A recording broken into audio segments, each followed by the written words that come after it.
Okay. Hi, Luca. How are you? So nice to see you. Hi, Bogomil. Thank you very much for inviting me again. Well, I had to hit record because we're having laughs here and sharing some insights from the book, so we just have to jump right in. You've been on the show twice before, and we talked about your other books. So whoever is listening and has never seen or heard the other episodes, I highly recommend going back and exploring more of Luca's work. Luca has a new book about winning long-term games. And it really resonates with me, as you know, Luca, because I invest money for families with a very long term, I call it infinite investment horizon. And I'm very sensitive, as much as you are, when it comes to risks and downside and falling out of the game of compounding. So I want to jump right in and ask you about one of the quotes at the beginning of your book that really resonated with me. You say, both short and long term players have long term goals.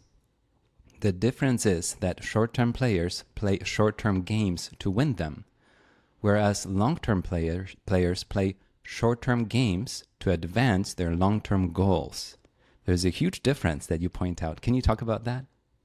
Yes, I think that this is the most distinctive characteristic between short and long-term players. And you can see it, for example, in how people approach, for example, sales or Mm-hmm. meeting with a client. Short-term players will try to get the most out of that meeting. And if they can, in some way, for example, consume trust in order to get maybe some more revenue, they will do it. Conversely, long-term players will do the opposite. They will not care much about what they get immediately out of the meeting, but instead they will try to build a relationship and trust so that they can so that the next few meetings will go better. And I can see this also in investing, for example. Both short-term players and long-term players make investments. Short-term players, they go for the investment for what they can get the most out of maybe the next year, whereas instead the long-term players, they try to get the most out of the decade. Mm-hmm. The the thing is that short-term players think that to, they also want to get the most out of the decade, but they think that if they get the most out of every year, they will also get the most out of the decade. Mm-hmm. And it kind of makes sense, but it's just not how it works. And you can see it in all our lives. If we try to get the most out of every day, we will only do actions that bring return during this day, and we will forget to take those actions which are extremely important. They're necessary to progress over the long term, but bring no short-term return. And that could be things such as building relationship, training our team, learning skills. Those are all things that bring no result in the short term, but are necessary to go beyond a certain level over the long term. I'm immediately thinking how in the investment profession, people look at the monthly results and they want to maximize how much the stocks or the portfolio performs in a month or in a quarter. And even fewer people look at the year and they think that if they have a lot of really good months, then the long-term win in terms of compounding wealth over a decade will be achieved. And you point out that it's actually a bit different, right? You're participating in those monthly returns, but it's really the long-term view. And you have this one word that really made me pause and think when you compare the two. You said that the long-term players are aware of the short-term games, but they play them not to win, but to increase their chances of winning the long-term game. There's a huge difference there that I really like because yes, we participate every month in business or in investing, but we keep our eyes on the long-term win. We're not trying to win every single month. And you mentioned business, every single transaction, right? If you have a customer, you keep them happy. You don't have to maximize the sale for each and every interaction with that customer. Exactly. Which doesn't mean, for example, that you never sell, but Mm-hmm. you only sell in a way that doesn't compromise the long term. So you never lie, you never overpromise, you never make sales that cause your client to take excessive risks, and all these kind of things, for example. So risks and downside are very tricky concepts, I realize. And, we try to quantify them, put math, and talk about volatility. You have a more nuanced way of looking at things, which really resonates with me. And you have this one part that I want to bring up. You write how you have to be aware of the common sources of failure to improve the odds of winning long-term games. But you add something really important, that you can get away not doing it in short-term games. So you can ignore some sort of risks and potential failure if you're playing a short-term game, but not in the long-term game. If you play long enough, that failure, that hiccup, that downside will eventually catch up with you. Can you talk about that? Yeah, exactly. In the book, I make the example of lying. Mm-hmm. For example, lying as a strategy. And let's imagine that lying only has a 1% chance of getting discovered. Mm-hmm. This makes it a great short-term tactic because you have a 99% chances of getting away with it. However, if you say one lie per week, you have a 99.5 chance of getting discovered over 5 years. Mm-hmm. And this applies to all kinds of risks. There are some risks that have, some types of investments, some types of skirting in the gray area and so on. They maybe only have a 1% chance of leading you to problems. Mm-hmm. So if you take them only once, they look like they are the great choice. However, if you keep taking them over time, you will discover that eventually consequences will catch up. So what's a great short-term tactic doesn't necessarily translate in a long-term strategy. And this is the biggest conundrum, because if we do not take the short-term tactic, we see other people taking the short-term tactic and getting ahead faster than us. And we feel like we're falling behind, and we're feeling like, maybe I should also lie a little bit, because at the end, all these other people around me, they don't get caught. Maybe that's what everyone does. But if you start doing it, eventually consequences will catch up with you. So it takes a bit of thinking about what happens if you repeat this tactic over your time horizon, to discover that no, you should stick to your tactic, to your better long-term strategy, which maybe goes a bit slower in the short term, but goes faster over the long term. So where do you think that distinction comes from? Is it incentives that are put in place? Is it our upbringing? Is it our value structure that we have in mind? Where does it come from that some of us are leaning towards that long-term game and kind of intuitively get it, as you and I spoke before, and for other people the short-term game is just so alluring that it's very tempting to cut the corners a little bit and maximize the short-term benefit with ignoring the downside? Where does it come from? Have you thought about it? I think that there is a mix of factors, not a single one. I think there might be a little bit of genetics involved in the classic, resisting the marshmallow test kind of situation. A lot of experiences, because if you've been given a marshmallow test in the past and the researcher offering you the marshmallow actually doesn't show up with the second marshmallow if you waited, that will teach you the lesson that actually you should take the marshmallow. And so there is this component. There are definitely incentives, even though I have this rule that incentives only matter in the measure that they've been experienced in the past.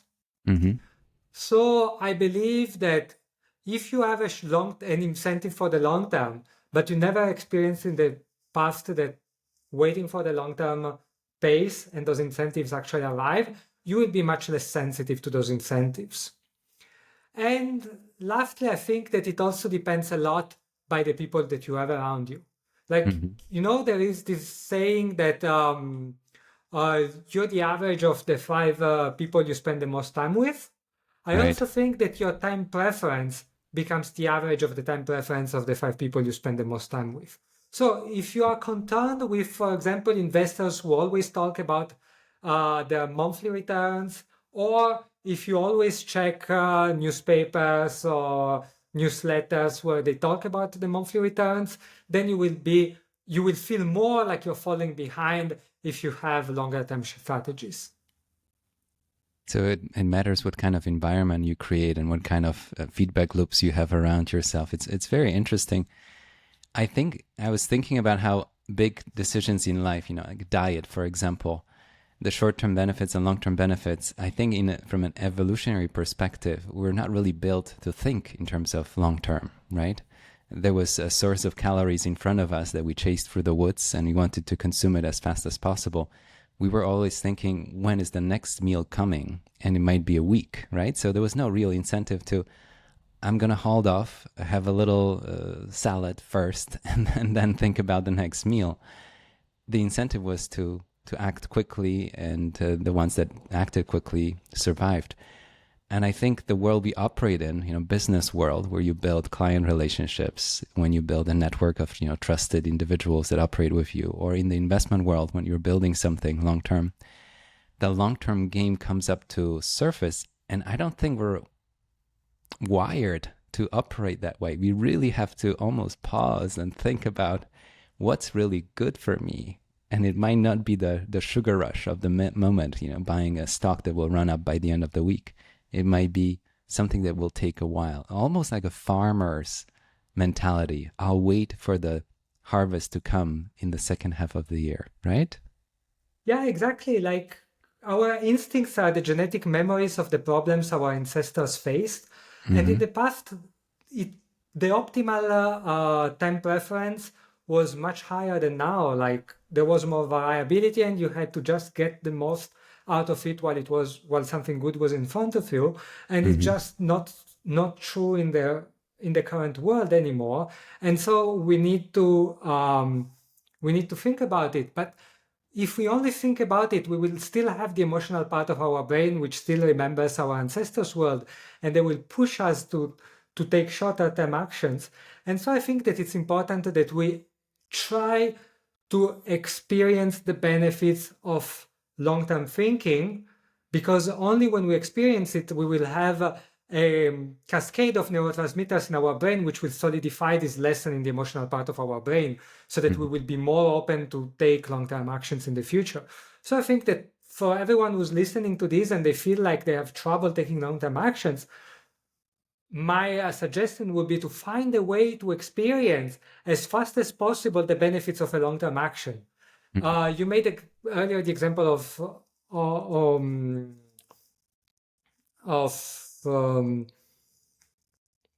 diet, for example. Like it's super hard, for example, to stay in a diet until you get to see the results. Right. But once you start seeing the results, it gets much easier. And so the same thing applies to the long term. You need to figure out a way to take some long-term actions, which brings not some short-term return, some long-term return, but in the near future, which is kind of tricky. And the difference is that long-term return means that it's the consequence of you having built a skill, a trust, or a relationship. And so that would be my suggestion. It makes me think of compounding. A lot of people talk about compounding. You can compound everything, good habits, money, wealth, relationships, friendships, and the results come down the road.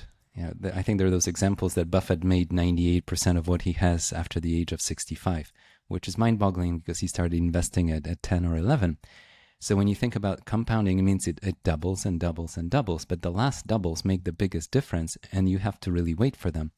And as you mentioned, the initial benefits might be so small that we might not even notice, like saving $100. What's the difference? But 100,000 turns into 500,000, a million, and 2 and 4 and 8. And then you start to see the difference down the road. I often say, jokingly, but not so jokingly, that I might not be smarter than anybody else. I might not be faster than anybody else, but I'm definitely trying to be more patient than most.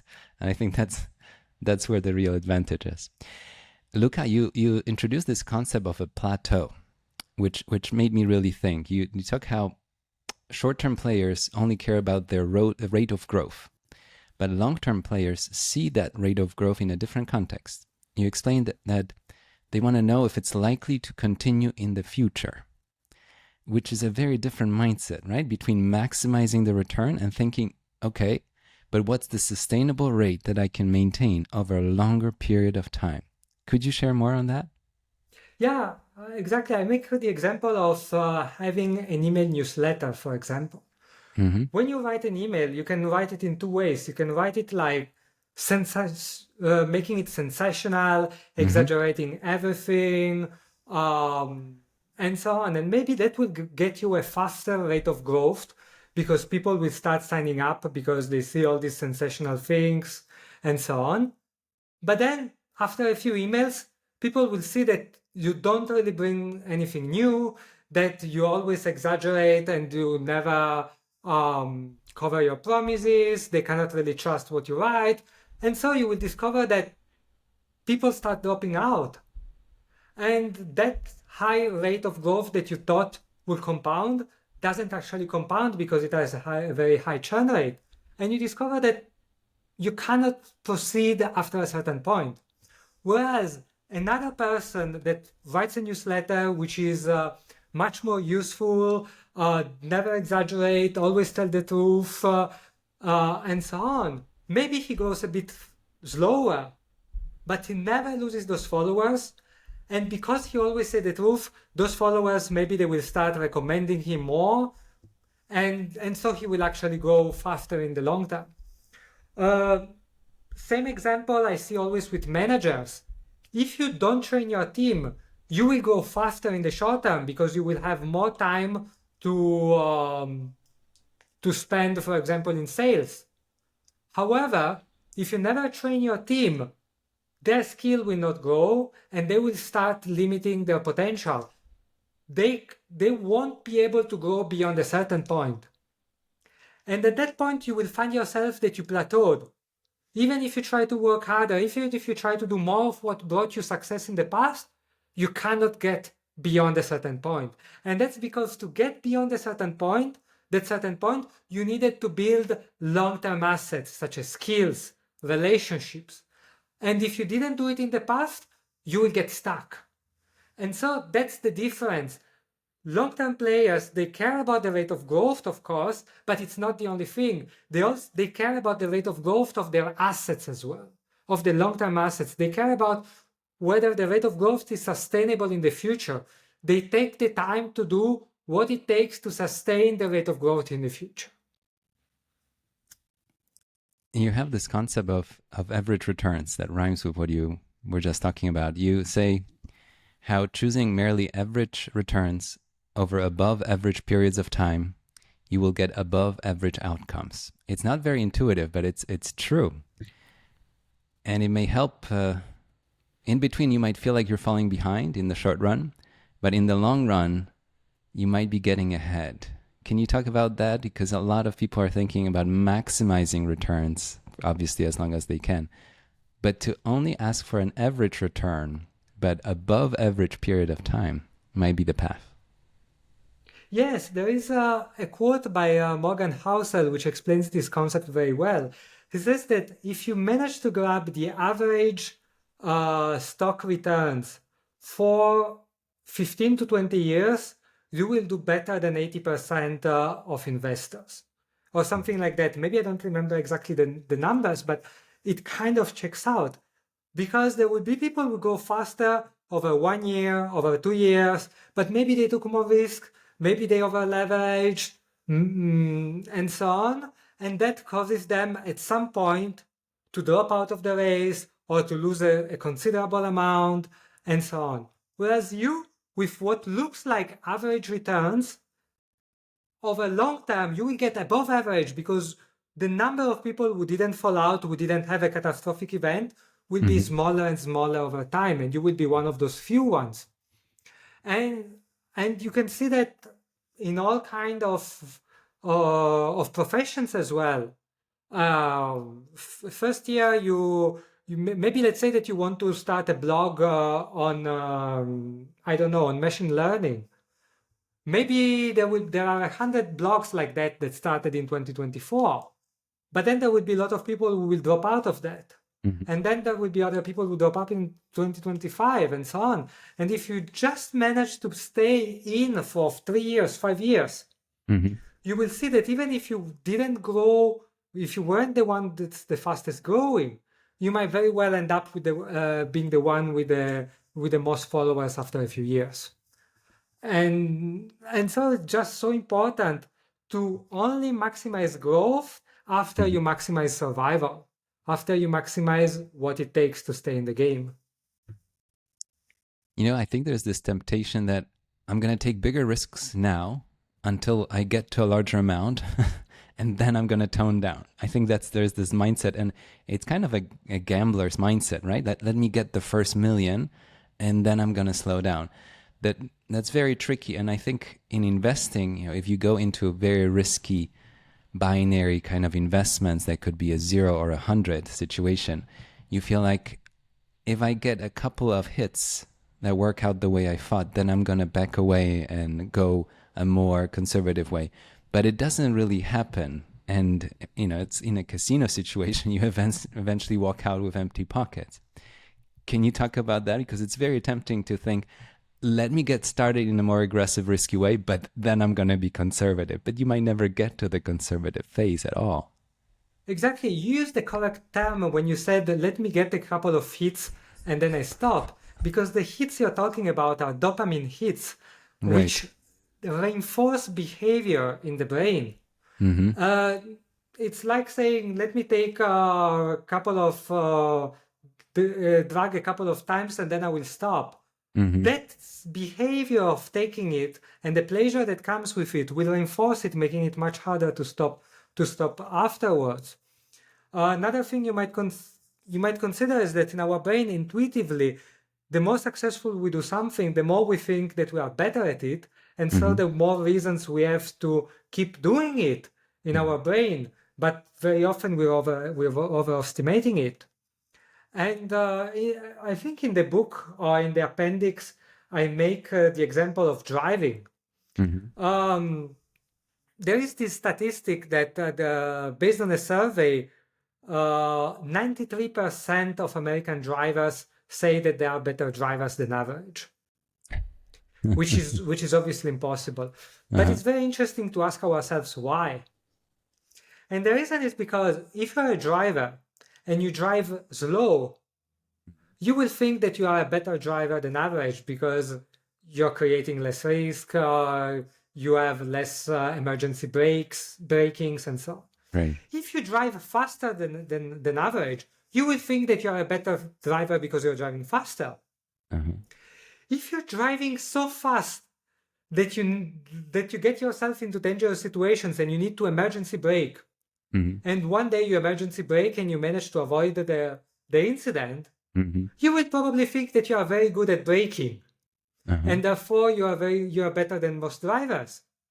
So basically, kind of all this path, except getting involved into an actual incident, will make you think that you are a better driver than average.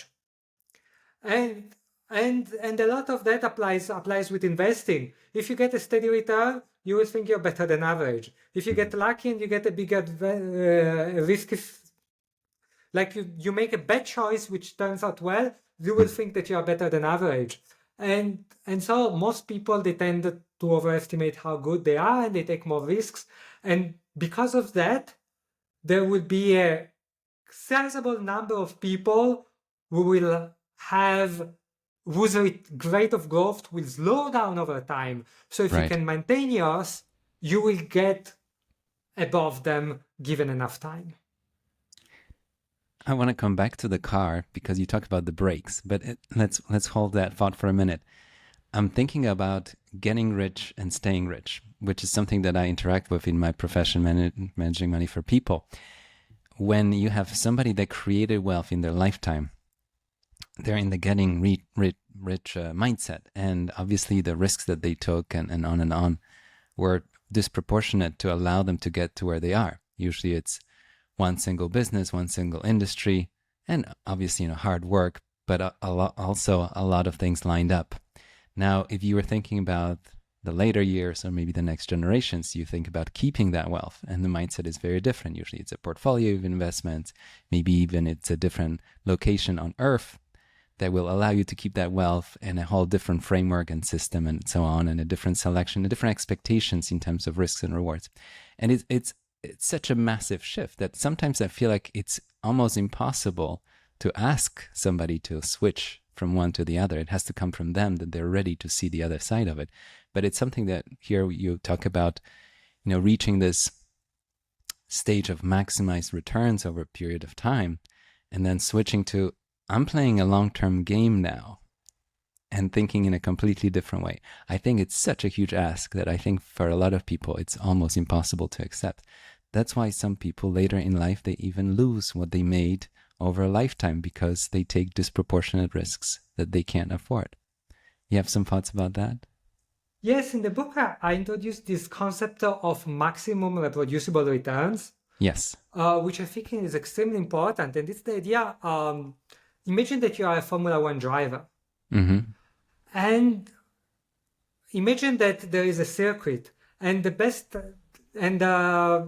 you're driving in that circuit at a rate of, it takes you 1 minute 20 seconds to make a lap. Mm-hmm. Can you go at 1 minute 19 seconds? You can probably do one round. You can probably do 5 laps. Can you sustain it for 70 laps for the full Grand Prix? Maybe not, because you're taking a few risks. Mm-hmm. Can you go to 1 minute 18 for the full duration of the race? Definitely not. There is this rate of return, this maximum reproducible return, this maximum reproducible speed, 1 minute 20. Once you find it, you need to give up going faster than that. The problem is that in the race, there are maybe 19 other cars. Right. And if 19 other cars, they decide to go for the 1 minute 19, maybe there will be 10 of them who crash, and 9 of them that succeed. Right. So from your point of view, you will see 9 other people which are evidence that you could have done 1 minute 19. But you should also look at the other 10 people who are evidence that going for the ones that crashed, that going for 1 minute 19 wasn't reproducible. Right. And so you should do this comparison to realize that the maximum reproducible return for you was 120, and you should go, or you should be okay with it, and keep doing those laps at 120. What does it mean for investing? Now, I don't know what's the number. I guess it depends on a lot of factors, but let's say that for you, the maximum reproducible return is, I don't know, I say a random number, 8%. Does it mean that you cannot get 9%? Of course you can. Does it mean that in 100 parallel worlds in which you try to go for the 9%, you keep your money in all of them? Probably not. There will be a few worlds in which you lose a considerable amount. And if you don't want that, you need to be okay with the 8%. You need to know that this 8% is not the most you can get, but it's the most that you can get reproducibly. And over the long term, it's the only thing that you should be settling for. And some people think that it's not ambitious. It's ambitious. It's just ambitious over 100 years or over 50 years. We need to consider that there is no such thing as an ambition independent from time horizon. And it takes a lot of ambition to maximize your wealth over 50 years or to maximize your wealth for the future generations. And that ambition has to be funneled into accepting the maximum rate of reproducible return. Well, I love the sound of that because the families I work with think in terms of 100 years and compounding wealth over a long time. And they're in no rush. Once you have the capital, the time works in your favor and the rate doesn't have to be maximized. And I think it's a big revelation that you don't want to fall out of the game and lose it all. I want to ask you about those parallel universes or the parallel lifetimes. The reason I want to focus on it for a second is the way we look at success. We pick up a magazine, there's somebody on the cover. Let's pick on Elon Musk. Somebody in a meeting last week that I was sitting in was bringing up his biography and retelling the story, which I wasn't that familiar with. I knew the gist of it when he was trying to send the rocket to space. And I think there were 4 attempts, each cost tens of millions of dollars that failed. And he bet the last 20 million that he had on the 5th one. And it flew. It took off. It was a success. But you will jump in and say that in parallel universes, there are thousands of Elon Musks that are completely forgotten with the 5th failed attempt, and we never heard of them. They're a footnote in the space race somewhere on a Wikipedia page. Can you talk about that concept? Because we look at just this one winning scenario, and we think that's what we should be going after, forgetting all the other universes where Elon Musk has actually not accomplished what he set out to do. Yes. So the thing is, unless you are convinced that Elon Musk had a 100% chance of sending the rocket to space over the fifth attempt, right? It's obvious, like, there would have been possibilities, alternate universes in which that fifth launch would have failed. And in that case, the question is, what would have happened to Elon Musk? The problem is that for society, people like Elon Musk are extremely beneficial in the sense that we need people who take more risk than it's good for them, right? To actually, so that we can benefit from those that win, because we benefit from Elon Musk's technological innovation. The question is, if you are Elon Musk, what's the optimal rate of risk? And usually that's about the rate of risk that makes you happy in all possible parallel universes. So you might argue that now I don't know that Elon Musk still had like quite a few chances of success, but the question is always like, would you be okay? Are you okay with a 10% chance of failure? Because maybe for Elon Musk it's okay, but definitely for most people I talk about, it's not. Like, sometimes they don't think about what it would mean. They don't think, because they see other people taking those risks and they think that it's just a way to go, but they don't think what it actually means to go and lose your company. And then the other thing is that people often think like, but if Elon Musk didn't have those risks, he wouldn't have built those companies. And that's very arguable, because I would argue that it's completely possible to build a Tesla and SpaceX with 5% less risk.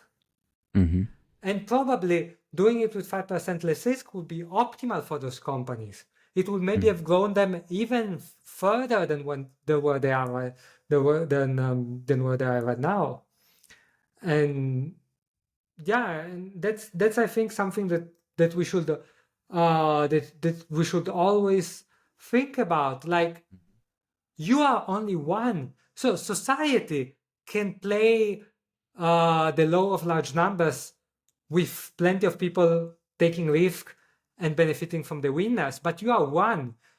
One is not a large number. You cannot rely on the law of large number for yourself. Yeah. I think it's a brilliant concept that you just reminded us of from other conversations that we had, that what is a good outcome for a large group of people, a society, might not be a good outcome for me, right? So I'm thinking of the famous Italian traveler, adventurer, funded by Spain to travel across the Atlantic and, discover, as we say, the Americas, right? Could have been somebody else. If he failed, the Queen of Spain would have sent somebody else, or somebody would have sent somebody else, right? So as a society, we would have eventually sent somebody who would have made it. And I think with Elon Musk or anything that seems out of reach, eventually somebody will figure it out. But from Columbus's perspective or Elon Musk's perspective, it's one lifetime, right? If Columbus didn't make it, they ran out of water and they died in the middle of the ocean. It would have been a footnote somewhere, forgotten, one of many attempts, forgot. So I think there's this nuance here that what is good for the society, the attempts and attempts and attempts, and then what's good for you as an individual that only has really one series of shots in life to do things. And if one of them completely derails you, that's serious trouble if you really take that into account. I like that perspective. Do you want to add something on that? Because I think it's fascinating that individual versus society, not the same outlook. Yeah, this is the same thing of when you ask yourself, um, what's the average wage of the NBA player? And usually we think millions because we only consider those 400 people that Mm-hmm. that play in the NBA. But we should consider everyone who dedicated a large part of their years from I don't know, from 10 to 20 years old to becoming a professional player, a professional basketball player, and whether they made it in the NBA or not, and compute the average salary over those. Mm-hmm. And that average will still be extremely skewed by the NBA players. So if you discover, for example, that only 1 in 100 basketball players end up in the NBA, you Mm-hmm. don't even want to think about what's the average salary of the basketball player. You want to Mm-hmm. think about what's the average salary for the 99% people who don't end up in the NBA. And so the same applies to stock investing. Mm-hmm. We always consider what's the average of some stocks, and this is skewed by these few winners. But Right. if for example, the chances of not getting uh, any major lost investment, like if you discover, for example, that I don't know, now I'm making some random numbers, but 90% of stock investors, they go through at least a major loss Mm-hmm. during their career. It will be extremely important, interesting for me to see what's the average return of the 10% who doesn't have the problem and the 90% who does have the problem. And my intuition will be that you will discover that actually the results are quite different from what you think. And that's again about understanding that you are not the average population. You are one Mm-hmm. person. So you cannot average things. You cannot rely on on you cannot take strategies that produce only a few winners. That's the thing. Because unless you can guarantee that you will be one of the few winners. Yeah. It makes me think of a range of outcomes. And I was sitting in Omaha at the Berkshire meeting where I got to see you a couple of times this year on different occasions. And I was looking around and I had this thought that I shared in one of the articles that, you know, you had Buffett, and until the year before this one, you had Munger. One with 100 billion plus. I think if he had not given it away, it would have been 200 billion net worth. The other one with 2 billion, right? So 1/100th of it or so. Both very wealthy from our perspective of an average individual. Then I looked around the room. If most of those people have held shares of Berkshire for a period of time, and I met people that have owned Berkshire shares for 20, 30, 40 years. So even if they put in very modest savings into Berkshire 30 years ago, I think they're more than comfortable. So when you look at the range of outcomes, let's say somebody with $5 million and somebody with $200 billion in the room, you would say, well, they're winners and losers, right? But that's not really the right way of looking at it. Somebody with 5 million, that 5 million might mean winning in their life. They have the house they want, they have the travel they want, they have the expenses they want. So investing, and investing is not the only field where it's a wider range of outcomes that would qualify as it's a satisfying or satisfactory result, right? In a race. And I think Tom Gaynor from Markel has this example of somebody running in a race, how we remember number one, and somebody that's number two with a fraction of a second behind. We don't remember so well who was the second in that race running. And investing doesn't work that way, right? It's all thousands of people in the room that have a few $1,000,000 worth of Berkshire. They are winners in their own games. Do you have some thoughts about that? It's also a range of outcomes that would qualify Yeah. as a win.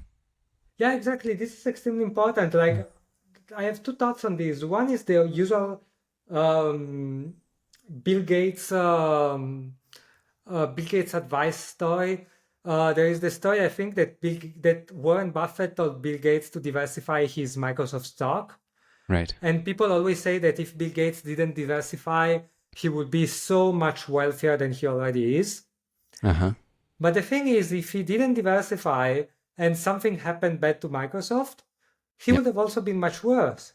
Mm-hmm. So apart from the fact that how can you say that Bill Gates that Bill Gates is not rich enough, but so Mm-hmm. Bill Gates very smartly he understood that he didn't want to maximize his wealth in the worlds in which he's lucky. He wanted to maximize his wealth in the worlds in which he's not lucky, which I think is extremely smart thing.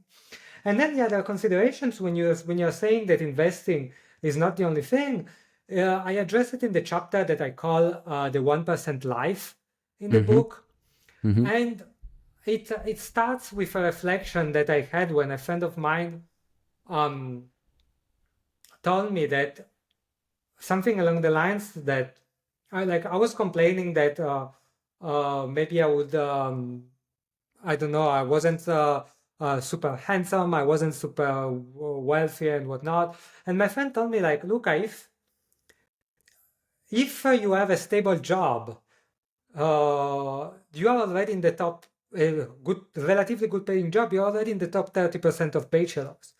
Right. If you are not overweight and decently healthy, you are in the top 30% of physical attractiveness. Uh-huh. And if you can hold a conversation and crack a few jokes, you are in the top 30% of social skills. And Uh-huh. if you have all three of those, you are in the top 10% of bachelors. Uh-huh. And the same I think applies to our lives. Like a lot of us we want to be like we want to have a top 1% life. Right. And if we think that it means to be in the top 1% by wealth, Mm-hmm. we're making things quite difficult for us because it's not so easy to get in the top 1%, especially because we will probably not be okay with being in the top 1% in the world because we already are, but probably we want to be in the top 1% of our country and then the top 1% of our zip code, and things get really hard. Mm-hmm. But if you realize that if you are in the top 10% of your wealth Mm-hmm. and you are in the relatively top 10% of your health, Mm-hmm. and you are in the top percent of, uh, let's call it marriage happiness, Right. and those 10%, they are not so hard to achieve, Right. then you definitely are in the top 1% of lives. Uh-huh.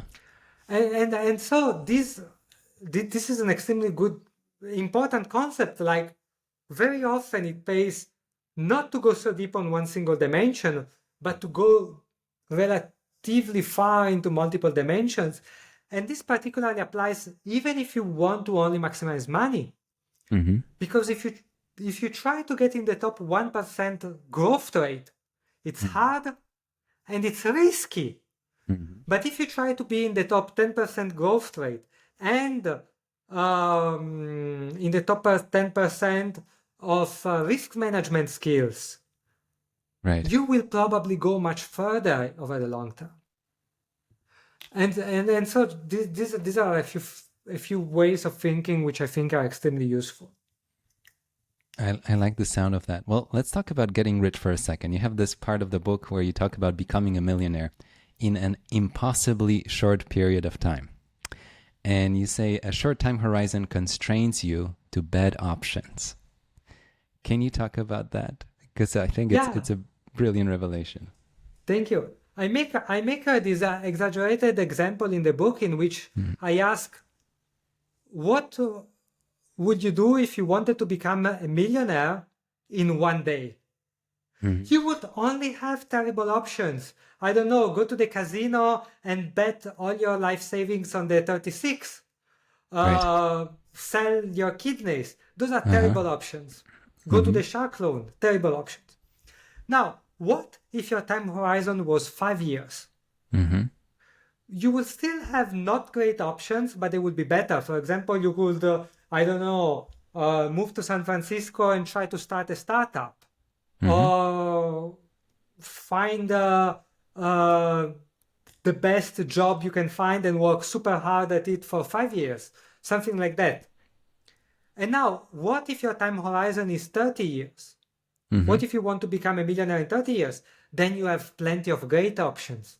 Mm-hmm. You can get a great job work hard but not super hard, and you can still have a good shot at becoming a millionaire if you invest well and don't take extreme risk and so on. And you will Mm-hmm. have 30 wonderful years and achieve your success. So the point I'm making is that the longer your time horizon, the better your options for achieving your objectives.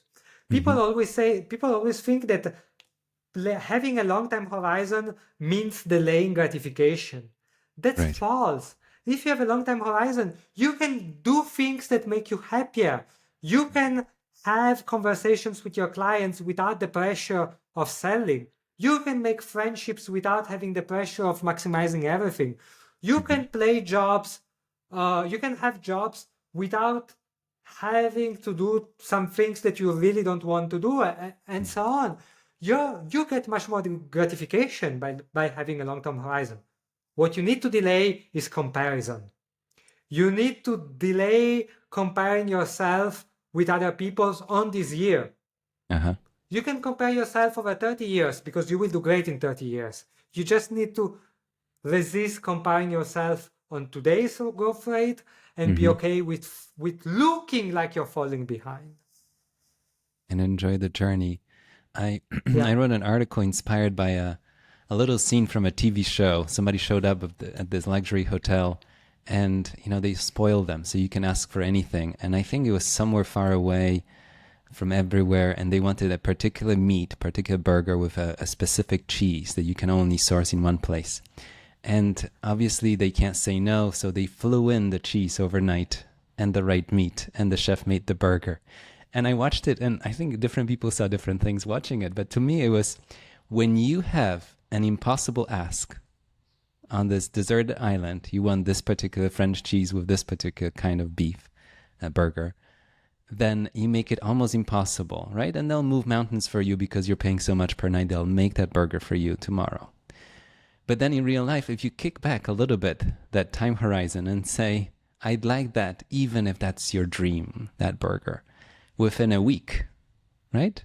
It's not such a huge ask. It can happen. If you give yourself a month to have an opportunity to enjoy that particular meal or whatever it is that you want, it's more likely that you'll find better ways, better options, maybe even less risky or less expensive to achieve that goal. And I think that kind of clicks in some people's heads. Then you realize if you want it by the end of the day, it's a very different scenario. If you want it by the end of the decade, I think you have options to get there. And as you said, you might enjoy the journey because you're not forcing anybody to close the sale as fast as possible. You might have a much more enjoyable work environment and client relationships and so on and on and on. So many people live with monthly and quarterly quotas to close sales, and I think it creates a lot of unnecessary friction with people buying things they regret buying and so on.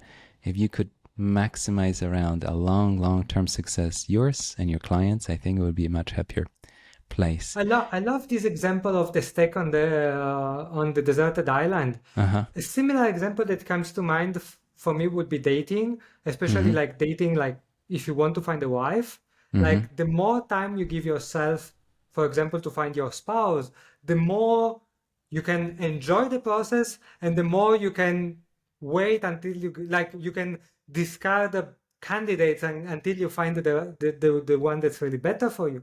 Mm-hmm. But the tricky thing is to have a long time horizon. You need to start early doing things with a long time horizon. Right.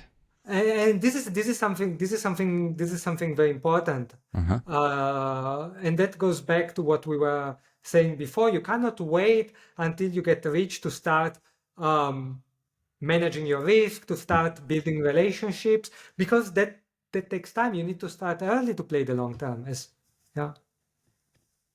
I'm thinking of the work we talked about risk, but when we talk about risk and caution and being conservative, it almost feels like we want to go slow or not realize the full potential. And I want to go back to the car and the brakes that you brought up briefly. And in the book, you talk more about it, how car makers put brakes in the car not to drive slow. I want to emphasize that, not to drive slow, but to drive fast. And you can use the brakes if you have to, right? And you create this parallel to risk management.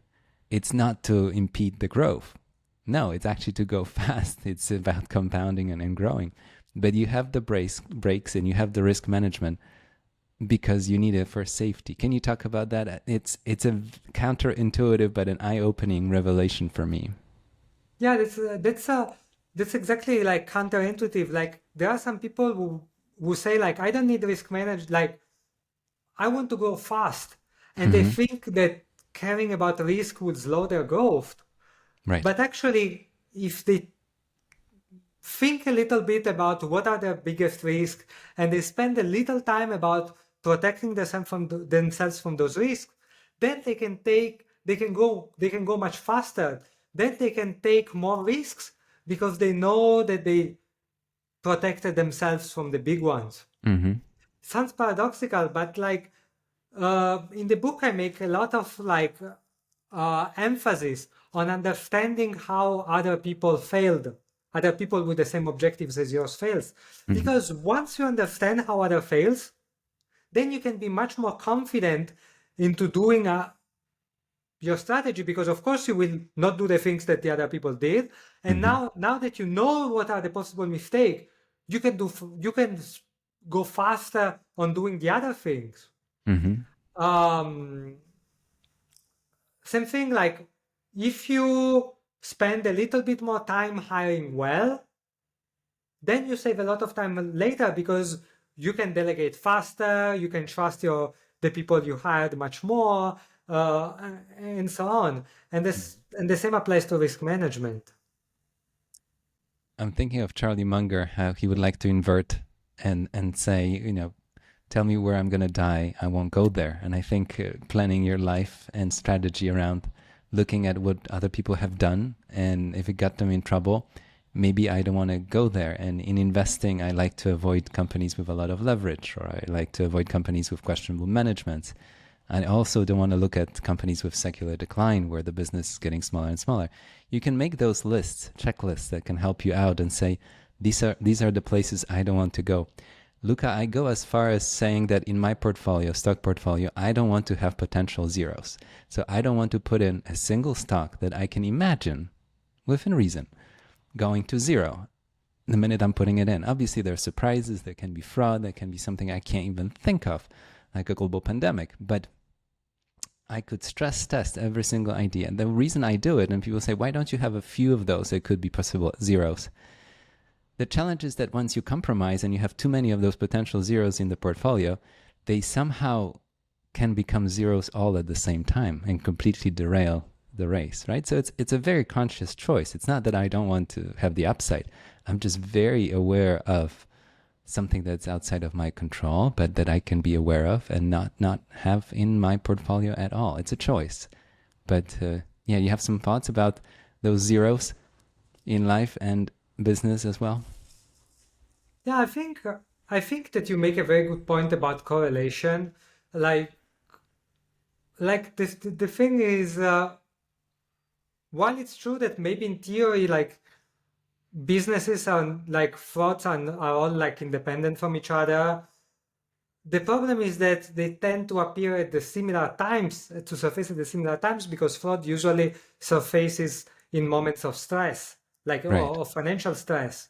So Mm-hmm. when the economy is bad. So this would be an example in which you might think that indeed you can afford having a few zero, but because they correlate, they would hit you much stronger than you would expect. Oh, that's a good point. Another Another consideration on this is that once you start thinking how others failed, not how you might fail, but how others failed, Mm-hmm. you will notice that a lot of failures originate in other fields than the Mm-hmm. one you think that the risk resides in. For example, so many investors that failed, the problem was their wife or their familiar situation or their health. Mm-hmm. And that's not something that you would think when you would think about just what are the risks in your portfolio, in your Right. management. But if you start looking at your peers, you will discover that actually a big source of risk comes from familiar situations, health situations, Mm-hmm. how they hire their assistants, and so on. And so you will doing this exercise of looking at how other fails will show you ways to manage your risk that you didn't think were relevant. Outside risks. That's very interesting. Luca, I'm thinking about investing and how we talk about the upside. So you picked the right investment, you paid the right price, and you have this point about sticking with a project for too long or abandoning a project too early. And I think it's a sweet spot in investing because a lot of people are obsessed. So which stocks are you buying? And I'm much more curious, what would it take for me to hold on to them, especially when the going gets hard? The stock goes nowhere, the stock goes down. And you have some thoughts about what I think is the hardest aspect of both life and investing, both choosing to abandon a project that doesn't really make sense anymore and then sticking to it for the long run. Can you talk about the distinction between the two? Yeah, so people ask me all the time, I have this project, should I stick for longer? Because maybe it will finally start working, or should I quit? Mm-hmm. And the thing is, if you ask yourself this question about one specific project or one specific stock, it's extremely hard, if not impossible, to answer it. Right. However, what you can do is that you can look back at your patterns in the past. Do you have a pattern in the past of quitting too early? Mm-hmm. Do you have a pattern in the past of sticking with bad projects and bad stocks too long? Mm-hmm. And I think that this is a much more important consideration to adjust your behavior than whatever is specific to this one stock or project that you have in your mind right now. The beauty of investing, and especially if you think about managing a portfolio of investments, and you can have a business with many different projects, is that you can commit more or less capital to it, right? So if you feel like you want to commit more, there can be a bigger position. I don't know if it's 1 or 2 or 3 or 5 or 10. Some people have even bigger positions. But there's a gradient to it. And then you can exit over time. And some people have those rules that they will never completely exit a position, because sometimes when you exit the position, there's something new that happens that makes this story even better, a new opportunity, a new market. So I think what I do, what helps me, is to be gradually buying and gradually selling so that I never really have to perfectly time. And then I give myself a second chance to change my mind or adapt my opinion depending on the ever-changing circumstances. So it's not a 0 or 1. I bought it and I sold it. I think that's the beauty, that you can find this more flexible approach here. Do you have some thoughts about it? It doesn't have to be a 0 or 1, go or no go. It's not all a rocket launch, right? It's sometimes it's more nuanced than that. Yeah, I feel like I don't have any thoughts on the specific best approach, but I Mm-hmm. think that you said something important when you said some people have a rule of, Mm-hmm. and I think that's important that whatever rules you have, you write them down and you revise them and you check whether they've worked well for you in the past Uh-huh. and whether they've worked well for others in the past. Mm-hmm. And I think that's the important activity much more than what's the specific rule. Yeah. Write down the rules and test them and see if they work. I like that approach. For you and for others, Mm-hmm. because for you that you don't have enough sample, and then of course you should check, you should be very attentive to survivorship bias. So Mm-hmm. always think about the full distribution of outcomes, Mm-hmm. and think if you're okay with it. And as long as you're okay with the full distribution of outcomes, that there's really no wrong choice. It's interesting because when you look at books, there are more books about successes than about failures. And I'm very curious about failures because, as you said, if you can know what can get you in trouble, then the upside will take care of itself. That's how I think about investing. If I can see where the danger is, there will be plenty of room for the upside. And it's like the Exactly. brakes in the car. Ex- Yeah. yeah, exactly. And especially because usually it's never about just one thing to succeed. Mm-hmm. Like, I make the example about writing a book. Like every author who wrote a bestseller wrote a great book. But if you write a great book, it might not become a bestseller because you also need to be good at promoting it. You also need to have to build an audience before you publish the book, and those are things that you will not think about if you only check the winners. You need to also check the losers, and especially those losers who did the same things that the winners did and yet they lost. That's what will show you what are the things that are necessary to success and yet you are not doing. I have two more questions, but one that's really important to me, that's towards the end of your book. You talk about the races to the bottom, and you'll have to explain. I really like this idea that in some fields, in some pursuits, it feels like it's the race to the bottom, and we can choose how to participate, not to participate, and why. Can you talk about what's a race to the bottom? Why would we even want to be a part of it? Yeah, so all races, they begin as a competition of skill. And let's imagine, for example, that we're talking about being a chess player. You are 10 years old and you decided that you want to play chess competitively. At the beginning, you discover that merely playing a little bit, maybe you buy one chess book, maybe you practice 30, 60 minutes a day, and you discover that it's enough. And you go to to your little town championship, and maybe you get first. And at that moment, that's playing chess is a competition for skill and talent. Right. And it doesn't take much to win. Like you can enjoy it because you can win with little effort.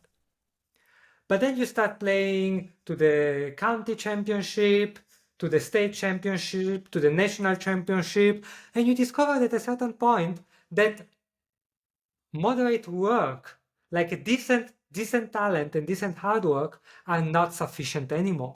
Because everyone you're competing with now has those. And now the competition starts to become a competition to who's willing to sacrifice more, who's willing to study the hardest, who's willing to abandon the other parts of their lives in order to study chess. And then you discover that maybe you get to the world championship, and maybe the person you have in front of you is someone who's just studied as hard as you, as talented as you, and then it almost becomes a coin toss.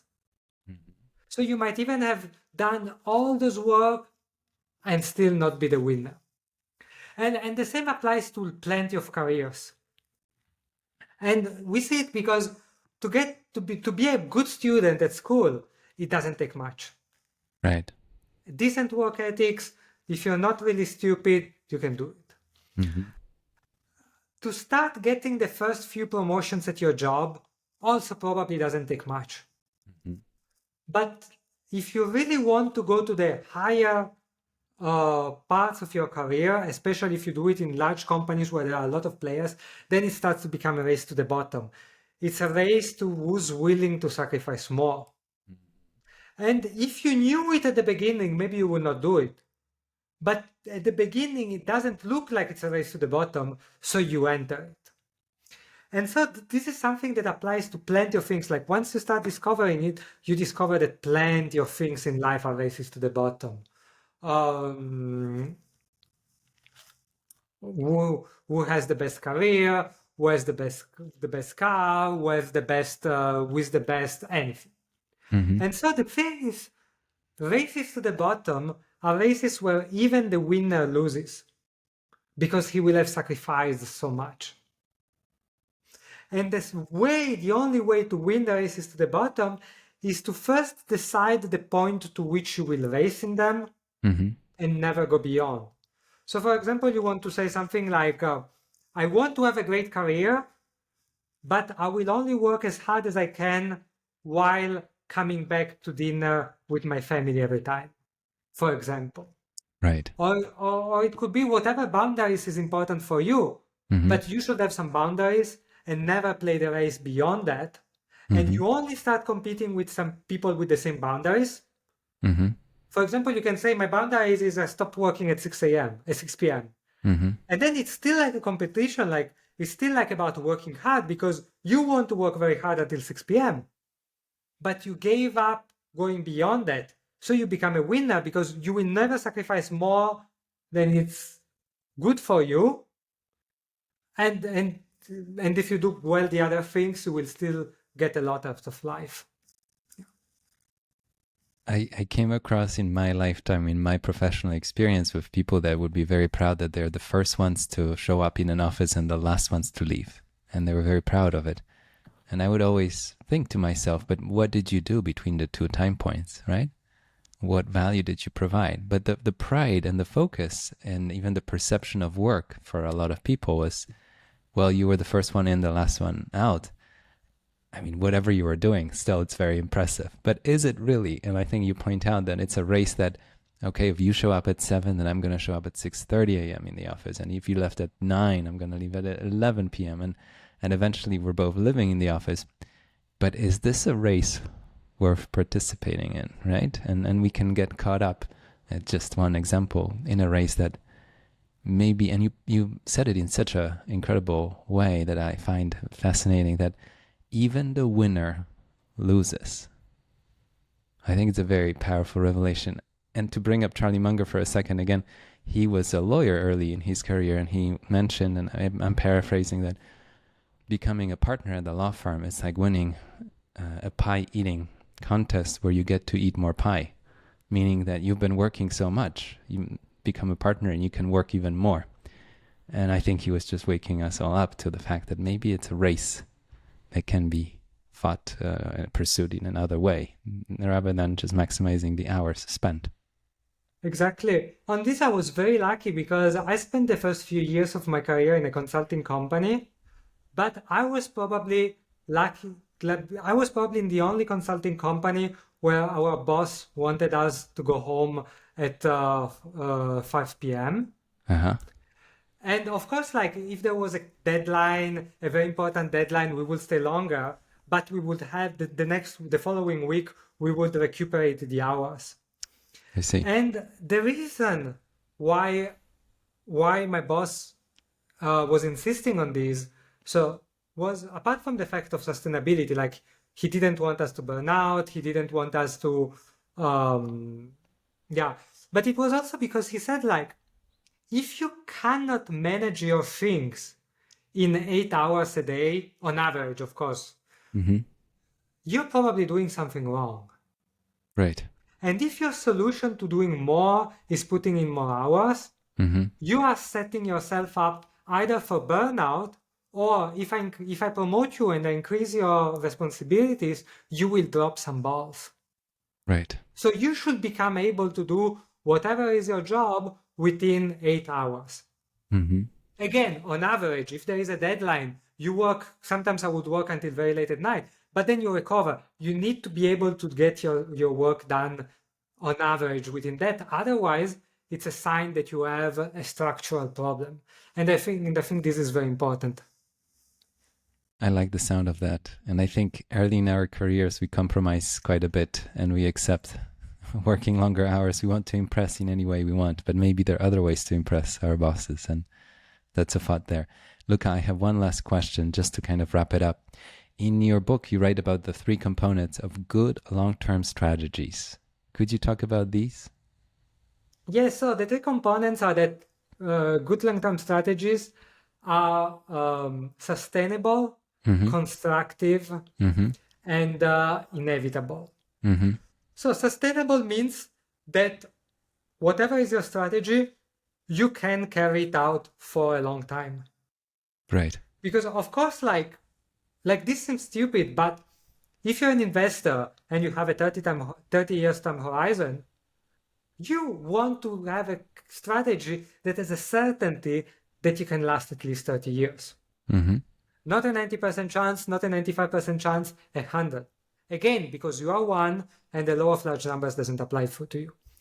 If you are a serial entrepreneur, maybe you need to try, I don't know, to launch 5 products, 10 products before you find a winner. You need to be able to launch products in a way that ensure that you will be able to launch 10 of them without running out of cash. So that's what I mean by sustainable. Second point is constructive. The thing is, it's not just about growing users, growing money, growing cash, but you need to be able to grow long-term assets as well, such as skills, trust, and relationship. Why? Because those are necessary to grow beyond a certain point. If you don't do them, you will plateau. Two, because for example, if you're an entrepreneur, you will fail at some point because maybe the product you launch will fail. But you need to fail in a way which is constructive, which means that failure doesn't decrease trust, but increases trust. Which means, for example, you didn't overpromise what your product do. You work well with your suppliers, with your customers, and so on, so that even if you failed, you actually build trust and you make more likely the next product to succeed. So this is the second point, constructive. And then the third point is inevitable, which is the fact that your strategy needs to have 100% success rate over the long term, which can be like, well, I don't know, whatever is relevant for you, 30 years. Because again, there are plenty of strategies which can succeed, but don't have 100% chances of success. Some risk investment, some risky careers, and so on. And those cannot be strategies. Strategies must succeed 100% of the time. Tactics is different. You can be an entrepreneur and launch products that might fail. Right. But your strategy, over which you decide what you launch, over which you iterate on the products and so on, that one must be inevitable. That one must be so that if you launch enough products over 10, 30 years, you need to be sure that you will find a winner. And once you start thinking in that way, you start to put a lot of effort on feedback, on sustainability and constructiveness, on understanding why you failed, on building relationships, building skills, and so on. So yeah, sustainable, constructive, and inevitable. Well, I love the sound of that. It makes me think of any lifelong pursuit. We talked about investing quite a bit, but anything else. The individual investments may not work out, but there must be enough room in the whole strategy for those to not matter enough to derail you, right? You move on to the next one, you move on to the next one, but you can keep on going. The ability to keep on going. The survival matters. Luca, this was incredible. I really enjoyed it. I highly recommend the other episodes and all your books. This one, Winning Long-Term Games, Reproducible Success Strategies to Achieve Your Life Goals, is an incredible read. I read it in one sitting and I had to read it again because it was so dense and rich with so many ideas that I had to go back and reread some sections and think, oh, this is really powerful. The idea about brakes in the car really spoke to me. And the idea of a race to the bottom that we get sucked into really spoke to me, and so many other ideas in between. And the long-term player participates in short-term games, doesn't have to win them. I think it's really powerful to remember that. You don't have to win the monthly performance if you're managing money, but you have to keep an eye on the long-term goal that you have. Luca, thank you so much for today. I hope to have you again with the next project you're working on in the coming months, but this was a true delight. Thank you. Thank you so much, Bogomil. It was a pleasure.